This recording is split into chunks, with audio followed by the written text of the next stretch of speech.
লিইউকিমুস সালাতা ফাজআল আফইদাতাম মিনান নাসি তাহবি ইলাইহিম ওয়ারযুকহুম মিনাস সামারাতি লাআল্লাহুম ইয়াশকুরুন।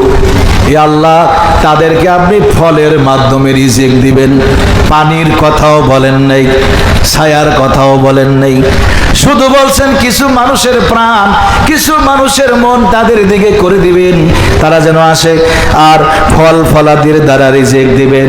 এই জন্য একটু খেয়াল করে দেখেন, ইব্রাহিম আলাইহিস সালাম এমন দোয়া করেছেন, সারা পৃথিবীর কোথাও ফল না পাওয়া গেলে মক্কা মদিনায় কিন্তু পাওয়া যায়।